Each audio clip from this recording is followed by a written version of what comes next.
baadiyyaadhaa hin baranne jechuuf osoo hin taane warri keenya baadiyyaadhaa hogguu magaalaa dhufan gurguratanii waan fudhatasan bitatanii deemuu qaban. San hundaa'u maali wanni nuti godhuu qabnu? Wanni nuti warra keenyaaf qooduu qabnu? Wanni nuti isaan barsiisuu qabnu? Fakkeenyin hedduutu jira. Maaliif obboleeyyan keenya ijoolleen baadiyyaa keessa jirtu ta magaalaadhaa dhaggeeffadha. Ilmaan magaalaadhaa dhaggeeffadha. Ilmaan magaalaa beekonni isini fakkaata. Ilmaan magaalaa beekaan nuti maarreen nuti bakka hariifninis isini waa hundi isini fakkaata.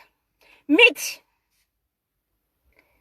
Hariifa jechuun yeroo ammaan tanaatitti. Beekaa jechuun yeroo ammaan tanaatitti. Hayyuu jechuun nama yeroo ammaan tanaa kanatti nama dhukkuba ammaan tana dhufe kana. Mootummaan teenyaas taate namni hundinuu isaan hundi karraa fagaatanii dhukkubni chaayinaarraa akkamitti miilaan dhufee waan nu godhuu danda'a ja'anii tuffatanii arraan tana nama 20 ol seenee jira biyya teenya keessatti. Obboleeyyan kiyya nuti wanni nuti baraaruu qabnu yeroo ammaan tanaatitti warra baadiyyaa keenya baraaruu qabna, cinaa dhaabbachuu qabna, gargaaruu gideen isiniin jiru yaada kannuufi. Isini galee hogguu yaada kanninuuf gidee jennu warri keenya fakkeenya yoon isinii kanne haati tiyya barattee yuunivarsiitii digrii naan fudhanne. Abbaan kiyya digriirraa olii san fudhate maaliif ilma magaalaati. Garuu warri maqaa hiriyoonni abbootii kiyyaa warri maqaa isaaniitu sirriitti barreessuu hin dandeenye baadiyyaa keenya keessatti hedduutu jira. Isaan saniif garuu ilmaan isaanii kan intarneeta fayyadatan, kan feesbuuka fayyadatan, ayyoo dubbiin akkanaatii jira, abbaa waan akkanaatii jira. Abalu wajji nama tokko wajji akka harka waliin fuune maaliif fakkeenya yoo walii kannine baadiyyaarraa kara magaalaa waa gurgurataaf deemtan kaan magaalaarraa baadiyyaarraa kara magaalaadhaa waa gurgurataaf dhaqeessan meeshaa gizee namarraa bitatu karraa meeshaa bitatee dhufe kana meeshaa san harkaan tuq harkin nama sanii fakkeenyaaf ani dukaana tokko keessa yooniin dhaabbadhee waa gurgure harka kiyya kanaan tuqeetiniin nama kanaaf meeshaa tana kanna jechu gizeen an nama sanii meeshaa san kanne ayyoo fi abboon warri baadiyyaadhaa ka dubbii tana quban qabaanne dhaqeetuma waan kana harkatti qabate fuudheetiti vaayirasi kana eessaan galfata biyya isaanii galfata abbaa nagaan bultee akkam bulteedhaan harka walii kannanii achumaanii dhukkubninis baay'achaa deema jechu. Vaayirasniin akki itti seenu baadiyyaa teenya keessa hanuma. Lammaffaa wanni isin jechuu barbaadu maaliifi mootummaan keenya kan jennuun nuti girrisaa fi cululleen mootummaan keenya Jawaari nuti dhibbarraa dhibbatti san waan ifitti beenuuf jecha san mootummaan keenya nuti Jawaari haa ta'u kan fedhe waan feetan jaa maaliif ani hogguun ani intarneeta kana gubbaratti gizeen haasa'u namnummaan afaanii waa jedhu hundinuu isaanuma qofa abalunju antakka abalun waan jembe hoornu beetanimi garuu isinuma qofaan nama arrabsa maaf nama arrabsitan jennee ani je'ee isinin gaafadhu maaliif yoo jettan akka feetan ta'uu mirga qabdan abbaa feete arrabsu abbaa feetan dhiisu mirga qabdan jechuudha.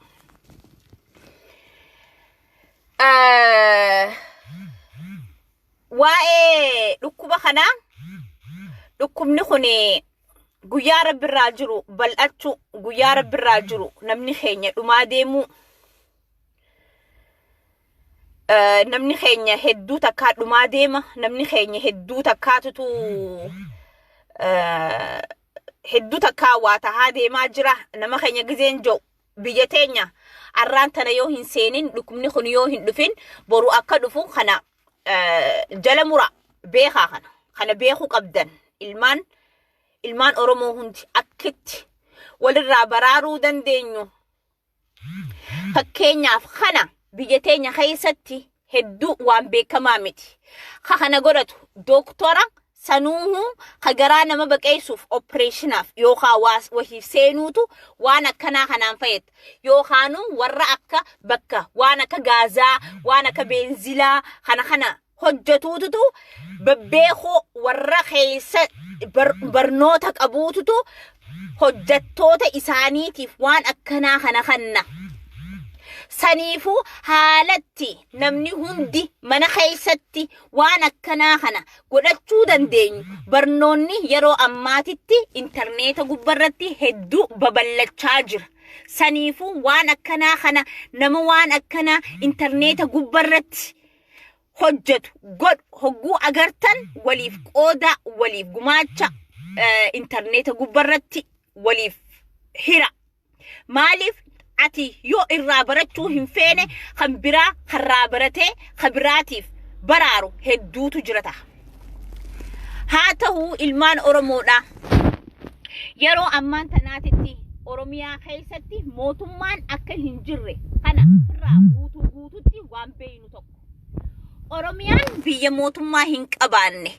Mootummaan tokko kan dhiiga ilmaan Oromootiin kursii sanirratti yookaan barcuma sanirratti kan baheetu jira. Kan barcuma sanirra bahees ilmaan Oromoodha kan fixuudhaaf as dhufe malee ilmaan Oromootiif waan tokko godhuu dhufee miti. Hunno yeroo ammaatitti je'ee yeroo akkumaan dhiyeena kanarraa dubbadhetti namni hundinuu manni rabbii guddaan sanuu hawulaa cufatee jiru. Manni dachii samii hundinuu hawulaa cufatee jiru. Arraan tana mootummaa kayfiin jiru biyya Itoophiyaa ja'amtu san keessatti as bahee ida'ama gizee isiniin jee. Mee ida'amni kuni kan akkami? Mee yaa Oromoo ida'amni nuti irratti labsamu kuni kan akkami?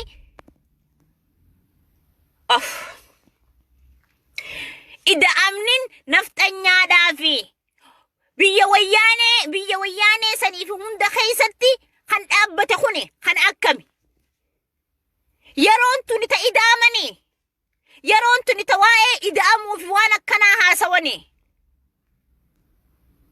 Maaliif irraan haasawne waa'ee Wallaggaa, waa'ee lixa Oromiyaa, waa'ee kana hundaa maa irraan haasawne namtichi kun gabbehe?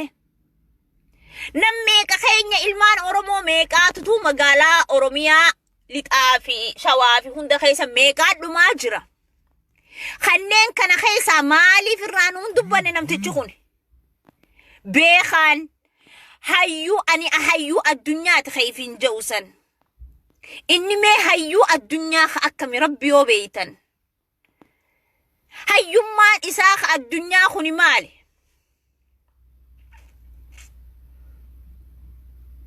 Nin bareeda.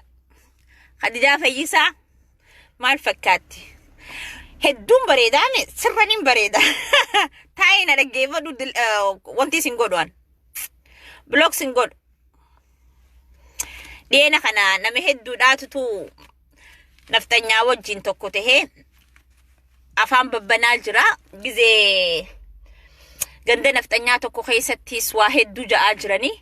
Garuu ani nyaara kiyyarraa ija kiyyarraa waa hunda kiyyarraa hedduu akkaan bareeduuf jecha namni hundinuu aaruu mirga qabdan. Maaliif seetan yookaan obboleeyyan irraa qabdan yookaan haadha teessaniif fokkottu yookaan obboleeyyan keessaniif fokkota yookaan isinummaanuu fokkotoota saniifuu kunimaata kanatti fakkaatu. Ani intala Harargee intala Oromoo intala Harargeeti yani Harargee irraa hin dubri Harargee kana babbareedna dubri Oromoodha. Oromoo qulqulluun akkana babbareetti. Saniifuu nuti Oromoo qulqulluu waan babbareennuuf jecha hinaarina. Okay? Haa ta'uu arraan tana sammuun wanti na godhuu hin dandeessa. Ani isinii meetiin jira. Abbaan fale yoo dubbate nin arrabsaa jeetiin jira. Arraballee arraba bareedaan isin arrabsa. Siigalee saniifuu hogguu interneeta gubbarratti nama share godhe viidiyoo gizee arkitan dafaatuma tuqaa dabarsa. maaliif yoo jettan maqaa keessan isin dhaweetiin isin arrabsee san booda wanti keessan kana fuudhee achi keessaa isin barbaadee eenyu akka taatan akkam akka taatan san booda footoo teessaniif waa hunda keessan maxxanseetiin nama akkanaa kana je'eetiin isin arrabsa jechuudha. Sinigaleen saniifuu adabadha. Yoo adabachuu baattan ammoo ani ahlan wasahlan isiniifin asbaha jechuudha. An keessaafu nuti ijoolleen Harargeedhaa baalagummaan qabnu garuu yoo nu tuqanis nama sanirraa achi akkan deebine isiniif himna nuti. Agartanii jirtan baalagee gurbaa tana haajaan obboleeyyan kiyya mee wahiin isinii hima. Duraan Oromoon wanni hedduu takka gaqqabamtee turteef wanni ilaa arraan tanaa gabroomne ilaa arraan tanaa itti turreef maaliif beeytani? Nafxanyaadhaaf yookaanuu fakkeessituudhaaf yookaanuu warra haadhaa fi abbaa shanyii lama idduu baheef deebisaa kan nu waan dhabneef.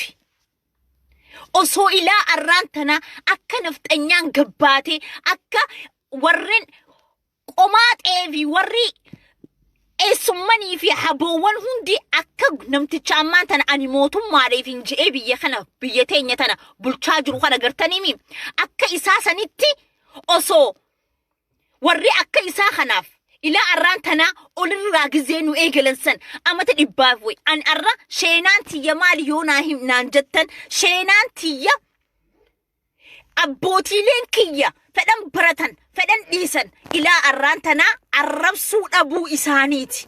Maaliif nafxanyaan xuxxuyxee silaalti gizee isiin xuxxuyxee silaalte atiis hogguusan dawaa isiidhaa kan nu qabdaaf. Nafxanyaa qofa osoo hin taane warra isparmii lamaatiin isinin ja'u jira. Warra haadhaan summii biraa abbaan summii biraa. Fakkeenyaaf adeerran nafxanyaa abbootiileen Oromoodhaa jechuudha. Warra akkanaa kanaaf dirqama deebisaa kan nu qabdan ilmaan Oromoodhaa dhaggeeffadhaa ani waan isiniin ja'u tokko jira. Duraan mee bakka kanarratti yoo dogongore eeka jibduu naan jaame wayin isiniim. Ilaa arraan tana nama tokko kan Oromoo je'ee nu yaame hin jiru. Gaallaa jaamtee yaamamuu turte.